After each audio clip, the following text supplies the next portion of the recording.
What up YouTube, Quasi here, on my way to class, and I wasn't gonna vlog today, motovlog, whatever, but I saw a very interesting video from YammieNoob, and I wanted to respond. So if you haven't seen this video, go watch it, I'll put a link in the description. But basically, his video was questioning and discussing diversity among motovloggers, and does it matter? Basically, ooh dear, gotta be careful. So what he was saying is that basically all of the top motovloggers are white. Not all of them, but a lot of them, most of them. And does that matter? My short answer is no, but, and it's a big but, I do think it's important. I do think diversity, not specifically in motovlogging necessarily, but in media in general, is important. And I'll give you a couple reasons for this. The first is more personal, more selfish, and that's simply that I like to see myself represented. I like to see people like me, people who have the same interests, the people who I can connect to on a deeper level in anything I'm doing. In work, I like to see managers that are like me. In movies, I like to see people that are like me. And in video games, or anything really, I like to see people that are like me. And I think everyone is like that. Heck, that's probably the reason why you're watching this motovlog. You like motorcycles, you're interested in motorcycles, and you wanna see something from someone else who's interested in motorcycles. And race is one of those things that can be very polarizing. And the comments I saw on his video, it was very interesting to me, and I don't mean this in a negative way at all, but most of the comments, likely from white males, because that's largely the demographic of motovloggers, were all the ones saying race doesn't matter. And this isn't nothing I say is a blanket across the board statement. There's always differences in everything. There's always an exception to a rule. But mostly white males were the ones saying that race doesn't matter. And more minorities, not all of them, were saying that race does matter. And I think this actually echoes or reflects a lot of recent studies and polls that have been done that have shown exactly that, at least in the US. The majority of white Americans don't think that race is an issue, whereas the majority of black Americans, African Americans, do think race is an issue, an ongoing issue. And part of it is just representation. When you see someone that's like you, it gives you inspiration, it gives you hope. It's a role model, someone you can look up to, someone you can connect with, someone who you say, hey, I relate to this guy. They've been where I've been. They're interested in what I'm interested. They've got through this. They've got through all the struggles, and here they are. So maybe I can do it. And that's not only tied to race, of course, but there are large connecting factors between race and experiences. Socioeconomics is one. There's a big connection between poverty and the black community. Connection's not the right word. Sometimes, guys, you'll have to cut me some slack because I have a very hard time phrasing what I think accurately on these kinds of difficult topics. There's so many nuances. Nothing is black and white, no pun intended. So it's very hard to communicate this in a simple format like a one-sided vlog. I also want to hear your thoughts, by the way, so please respond in the comments. Hold on, I need to catch my breath. I'm like talking at lightning speed here. But so, okay, I've covered the first topic. I think representation is key because it lets people connect. It lets people see themselves somewhere else.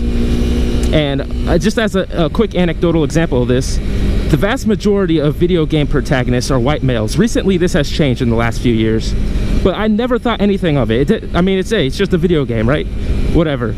The first time I played Telltale's Walking Dead video game, it's a story-based game where you make decisions in like a short period of time, and there's no good decision really, but it has a black male protagonist, and that was the first time I really got immersed into a story or a video game. It's hard to explain, but when there's someone that you see and you think, oh my god, this guy could be me, like I see his experience, I see where he's coming from, and maybe that's me reading into it, but I think that's a lot of what video games and stories are anyways. You read into it yourself. That's how you get immersed.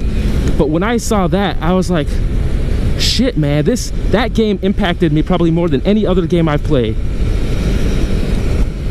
So that's just one anecdotal example. Hopefully you can kind of understand where I'm coming from. The other reason representation in media is important, or a couple of other reasons, are because a lot of people never come into contact with minorities or have very limited contact with minorities, and because of that they form all of their views, their subconscious bias based on what they see in the media. And when all you see are negative portrayals, then that's going to be the first reaction you have when you finally meet someone in real life, or when you finally interact with someone. That will color your experiences with them. The other part is it limits their positive associations. So a lot of what's portrayed in media of black people or minorities are very specific, like sports stars, like all these very high profile specific types of people, and not very often do you see regular people. Do you see people like myself with my own experiences, my own views, very different from everyone else? That's not portrayed. You don't see that. And so because that's not shown, people who don't come into contact with people like me regularly, they make assumptions, they have stereotypes, and all this applies to me, by the way. This isn't necessarily a black thing, a white thing. It's just a human thing and how we react to media. So that's another thing. And then let's see, what have I covered? Yeah, those are the two big things I think for representation in media, really. Very rarely are people actively trying to be racist or anything like that. There's no conspiracy that's keeping black motovloggers down, I don't think, other than the general systemic racism that I do believe in, that I do see in terms of employment opportunities, socioeconomic opportunities, things like that. And I can link you a shit ton of studies that show that if you're interested in it. So those are my thoughts. It's kind of all scatterbrained. I also only had a limited amount of time between here and class. I'm almost there. But please comment down below. Tell me what you think. Attack what I've said. I love debate. I love anything like that. I kind of shy away from political, religious, racial topics on my channel because I don't really like being the bad guy. I like debating. I like all that stuff. But honestly, I'm a chameleon. I try to get people to like me, and I hate when they don't like me, but sometimes that's just how it is. So hopefully that gave you a little bit of view from my perspective. I might try to do a follow-up video that's more organized, where I have a list of bullet points and stuff like that, because it's hard to discuss a topic this nuanced just off the top of your head. There's just something about seeing people like yourself, to see yourself represented in media. I think that's part of the reason why we're seeing a trend in the last few years in a lot of movies to purposely include diverse perspectives. We're seeing Marvel and superhero movies with characters that aren't white males, or more females, more minorities, not just black either, Asian, Pacific Islander, all these different perspectives, all these different people, because people want to see different perspectives, and that's what a lot of the audience is. Sure, they're still minorities. They're minorities for a reason. That's hence minorities. But I think it's beneficial to everyone when we see more people from different backgrounds with different views, because it opens up our minds. It opens up our experiences. We realize that people can be completely different from us and not be wrong. They can just be different.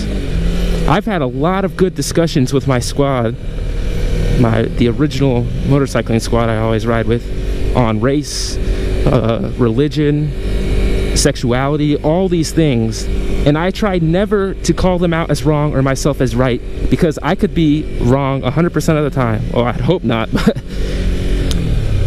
But there's a lot of things that aren't about right and wrong. They're just about different backgrounds, different perspectives. The way we grow up influences how we see so much of the world. It influences how we interact, the job opportunities we get, the education we get, the people we come in contact with. Everything is influenced by something else. I hope you guys will always find me open to debate and discussion. Sometimes it's hard over the internet or text because that's just a difficult medium to do it in. I think these kinds of nuanced discussions work a lot better in person. And for the record, I grew up extremely conservative, extremely religious. So it's not like, oh, I'm a diehard liberal, you commie scum. That's what I am now. I am a commie scum practically. But that's not how I grew up. It took me a lot of time and research throughout college mostly for me to come to where my views are today. So hopefully that explains a little bit my perspective. But yeah, that's all I got for y'all. So as always, if you have any questions, comments, or concerns, let me know. Peace.